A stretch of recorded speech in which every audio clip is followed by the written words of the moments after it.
Video को like करें, हमारे चैनल को सब्सक्राइब करें, पास वाले बेल आइकन को दबा दें ताकि हमारी आने वाली हर न्यू वीडियो की नोटिफिकेशन आपको मिलती रहे। गरीब नवाज ने कहा हिंदुस्तान कभी देखा ही नहीं, कभी नहीं देखा। अजमेर क्या जानू कहाँ है। सरकार ने अपनी हथेली पर अजमेर मुकद्दस का सिर्फ नहीं बल्कि पूरे हिंदुस्तान का नक्शा बता दिया। हिंद का नक्शा कहां बताया? हिंद का। लोग अनार का भी जिक्र करते हैं, लेकिन मेरी अपनी तबीयत में यह है कि जब दो रिवायत मुझे मिल जाती है तो मैं बड़ी की तरफ जाता हूं, क्योंकि कादरी होना छोटे से मेरा दिल ही नहीं भरता। हाँ, अपने आकाओं के मामले में छोटे से मेरा दिल नहीं भरता। अगर एक ही हो तो एक, लेकिन अगर दो हो तो फिर मैं सोचता हूं कि इसमें आहसन कौन सी है। हसन के बाद ऊपर आहसन कौन सी है? इसलिए कि हमारे यहां तो आहसन का दर्जा पहले है। अगरचे नापसंदीदा में ही जो है मामला हो, मैं उसकी तरफ नहीं जा रहा हूं, लेकिन आहसन कौन सी है? तो कहा हथेली पर जिसकी उंगली से लकीरें बने मैदान बद्र में, जब उसे कोई नहीं मिटा सकता, तो जिसकी हथेली पर हिंद का नक्शा हो, उस यदे मुस्तफा में जिस दस्ते मुस्तफा में हिंद का नक्शा बताया जा, उस हिंद को कौन मिटाए? लेकिन वो नक्शा बताया कब गया? गरीब नवाज से पहले नहीं। कहा तू जाएगा तो इसमें ये है ना, तू जाएगा। पता चला हिंद सलामत उस वक्त तक है जब तक नबी का बेटा यहां मौजूद है। हाँ, नबी का बेटा जब तक यहां मौजूद है, वरना जब बादशाह महल से निकल जाए, जब बादशाह महल से निकल जाए तो महल घोड़ों का अस्तबल बन जाता है। पता है आपको? ए राजस्थान वालों, मैं तुम्हें क्या बताऊं, ये राजे महाराजों के जो महल तुम्हें खंडरात की शक्ल में मिलते, ये कल खंडर थोड़ी थे, खंडर आज है। खंडर क्यों हो गए? वो कहा वक्त ज्यादा बीता। हमने कहा वक्त तो ताजमहल को भी ज्यादा बीता।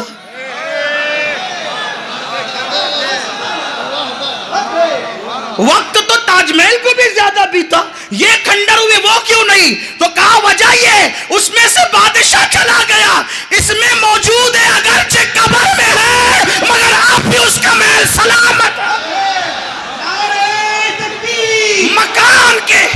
मकान के सलामत होने के लिए मकीन का वजूद जरूरी है। हिंद सलामत रहेगा जब तक नबी का बेटा मौजूद रहेगा। इसलिए हिंद वालों को नबी के बेटे की जरूरत है, और उसी बेटे को मोइनुद्दीन अजमेरी कहते हैं। आए 90 लाख को कलमा पढ़ाया, निकले तेजी से। आप उन्वान इतना मुश्किल देते हैं, टाइम इतना कम देते हैं। आप लोग तो मदरसे के जलसे में खतीब का भी इम्तिहान लेते हैं। कोई खतीब होता तो वो इम्तिहान देता, मैं तो खतीब भी नहीं, मैं तो फकीर आदमी हूं, लेकिन आपकी महफिल में आया हूं। सुनियो, ये गरीब 90 लाख को कलमा पढ़ाया, अखलाक से, किरदार से। गरीब नवाज ने किसी एक को भी थप्पड़ नहीं मारा। ये बुजुर्गान चिश्त की खुसूसियत है, ये बुजुर्गान चिश्त की खुसूसियत है। उन्होंने दिल के किले मोहब्बत की फौज से फतह किया है। उन्होंने दिल के किले मोहब्बत की फौज से फतह किया है। इसलिए कि जब लोहे की तलवारें उठती है तो गर्दनें झुकती है, और जब मोहब्बत की तलवारें उठती है तो दिल झुका करते हैं। गरीब नवाज ने दिल झुकाए हैं, जमीन पे कब्जा नहीं किया, जमीरों पे कब्जा किया है। इसीलिए तो आज भी लाखों की तादाद में गरीब नवाज की चौखट पर लोग अपनी जबी साई करते नजर आते हैं। मेरे प्यारे आका अलैहिस्सलाम के दीवानों, बस एक बात पढ़ना चाहता हूं गरीब नवाज के हवाले से, तेजी से आगे बढ़ते हैं, इसलिए कि शुरू गरीब नवाज से करना है, खत्म मौलाना जियाउद्दीन पर करना है। मशाइके चिश्त में भी आप देखें, शुरुआत जिसके नाम से होती वो भी हुसैन का बेटा, और आज उन्वान जिसके नाम पे खत्म होगा वो भी हुसैन का बेटा। इतने अच्छे बेटे किसी बाप के नहीं हुए हैं। कहीं ना कहीं कोई ना कोई ऐसा होगा जिसका नाम ले तो बाप दबक जाता है, उसका क्यों नाम लिया। बेटा तो है लेकिन किरदार अच्छा नहीं, शर्मा गया हूं। लेकिन कुर्बान ये खानदान नबूवत की शान है। पहले बेटे को हसन कहते हैं और आखिरी बेटे को मेहदी कहते हैं। पहले को हसन कहते हैं, हसन कहते हैं अच्छा, पहला बेटा अच्छा, और आखिरी बेटा मेहदी, हिदायत देने वाला, जिसका पहला अच्छा और आखिरी हिदायत देने वाला है। बताया गया जिसके आगाज का ये हाल है और अंजाम का ये हाल है। अब बीच वालों का अंदाजा तुम क्या कर सकते हो, और अगर ढूंढने ही निकले हो तो बीच वालों में या तो मोइनुद्दीन अजमेरी को देखो या तो मोइनुद्दीन जिलानी को देखो। हमारे दीन की हक्कानियत के ये दोनों शाहिद हैं, मोइनुद्दीन अजमेरी, मोइनुद्दीन जिलानी। 90 लाख को कलमा पढ़ाया, कैसे? एक थप्पड़ भी नहीं मारा। हिंदुस्तान आए थे नए लोग, नया मजहब, नई बात, नई सूरत, नई शक्ल, नया अंदाज, नई सुबह, नई शाम। यहां के लोग तो बनारस की सुबह और मथुरा की शाम जानते थे। बनारस की सुबह और मथुरा की शाम जानते थे। मदीने से आने वाला वो मर्द दरवेश जो एक ही कपड़े पर आया था, वो नई सुबह लेकर आया था, वो नई शाम लेकर आया था। वो नई सुबह कौन सी थी? उसी को रुखे वद्दुहा की सुबह कहते हैं। और वो नई शाम कौन सी थी? उसी को जुल्फ़े वल्लैल की शाम कहते हैं। नई सुबह थी, नई शाम थी। लोग आते थे मुनाजरे के लिए, एक एक बात पढ़ना है, उन्वान ख़त्म, एक एक बात। लोग मुनाजरे के लिए आते थे दूर दूर से। कौन है वो जो एक वादहु ला शरीक की तरफ बुलाता है? बहुत अच्छे लोग हैं आप लोग। आप लोग जहाँ आते हैं वहाँ से अजाब चला जाता है।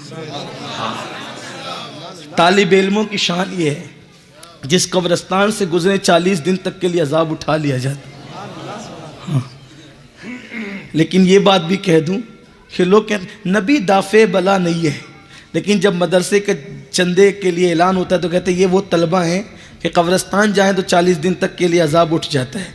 यार जब तेरे मदरसे के तलबा के कदमों की ये शान है तो जिसके तलवे आर्श चूमता है उसके कदमों की शान का लो। हम ये बात कहते तो लोग कहते यार अपनी बात करो, बुरी बात न करो। यार ये कोई बुरी बात है? जिसके कदमों को चूम कर यसरब मदीना बनता है, खाके बला खाके शिफा होती है।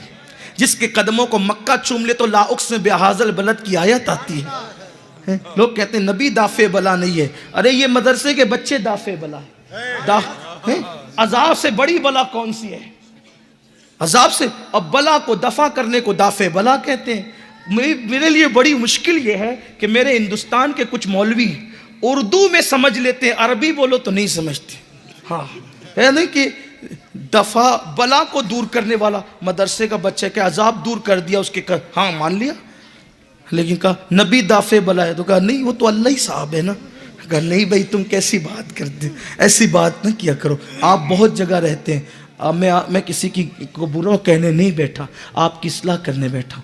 जो नबी के गुलाम कुरान सीखने के लिए मदरसे आ जाएं उनकी ये शान है। जिस नबी के दिल पे कुरान नाज़िल है उसकी शान तो पहचान, उसकी शान में ना। तकरीर में मौलवी कहता है कि नबी तो अपनी बेटी की शफात नहीं कर सकते हैं। मुनाजरे में खूब बका, चिल्लाया, आवाज़ बिठा ली। लेकिन जब मदरसे के सालाना जलसे पे चंदा वसूल करना हो, कहा देखा हमारे ये हाफिज जी अपने ख़ानदान के 700 लोगों की ऐसों की शफात करेंगे जिन पे जहन्नम वाजिब हो चुका हो। अरे हाफिज जी 700 लोगों की ऐसों की शफात करें जिन पे जहन्नम वाजिब हो चुका हो, और नबी जो साहिब कुरान है अपनी बेटी को नहीं बख्शवा सकते। क्या बात करते हो? फिर जब हम उनका रद्द करते तो मेरी कौम के जवान कहते हैं छोड़ो ना मौलाना, उनकी बात ना करो। क्यों ना करे? नबी को गाली दे रहे, आपको शऊर नहीं आता? आप उनके पीछे नमाजें पढ़ते हो, आपको अकल नहीं है? अरे ये हाफिज जी जो अलहम्दु का तर्जुमा सही से नहीं कर सकते, बहुत सारे उफाज। हाँ अगर उनको चाहे वो आप नहवी तरकीब करने के लिए दे दे वो नहीं कर सकेंगे। बिस्मिल्लाह का तर्जुमा अल्लाह के नाम से शुरू होता है। बा का यहां पर ताल्लुक क्या है?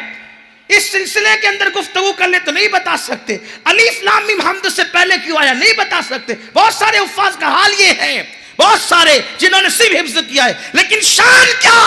और इस हदीस को मैं भी मानता हूं वल्लाह, इसीलिए तो हाफिजों की जूतियां मेरे सर का ताज है। मैं मानता हूं इस हदीस को कि अपने खानदान के उन लोगों की शफाअत करेंगे जिन पे जहन्नम वाजिब हो चुका हो, उनकी शफाअत ये हाफिज कुरान करेंगे। कौन? जो हम्द से पहले अलिफ लाम क्यों आया नहीं बता सकते। बिस्मिल्लाह का ताल्लुक जो है बेबा का ताल्लुक बिस्मिल्लाह की सिन से क्या नहीं बता सकते। अलहम शरीफ की जो है वो नवी तरकीब नहीं कर सकते। वो लोग जो है अपने खानदान के उन लोगों की शफाअत करेंगे जिन पर जहन्नम का अजाब वाजिब हो चुका हो। जब हाफिजों जिन्होंने कुरान समझे बगैर याद कर लिया उनकी ये शान है, तो वो नबी जिसके पास सैयदुल मलाइका बुलबुल सदरा जिब्रील अमीन सिदरा का मकी आकर कहता है अलीफ लाम मीम, हुजूर मुस्कुराते हैं, हुजूर मुस्कुराते, समझा जाना पहचाना। बात कही तो जिब्रील ने कहा क्या समझा क्या जाना क्या पहचाना। सरकार ने फरमाया जिब्रील इसमें तुम ना पढ़ो, ये मेरे और मेरे रब के दरमियान एक राज है, राज लाने वाले को नहीं पता, जो जमीन पर बैठा है वो मुस्कुरा रहा है। उसके बारे में कहते हो बेटी को नहीं बख्शवा। अरे बेटी को बख्शवाने की बात तो तू करता है, उस बेटी की कनीजे कितनों को जन्नत में ले जाएगी ये बात कर। हाँ, बख्शवा नहीं सकते। उस दिन देखना जो जलवा होगा। अगर बात आपके सामने उनकी बात आई तो मैं एक बात पढ़ना चाहता, शायद मैं कभी पढ़ चुका हूं इसको, लेकिन बात आगे नबी की बेटी का नहीं बख्शवाएंगे। आ देख नबी की बेटी की शान क्या है।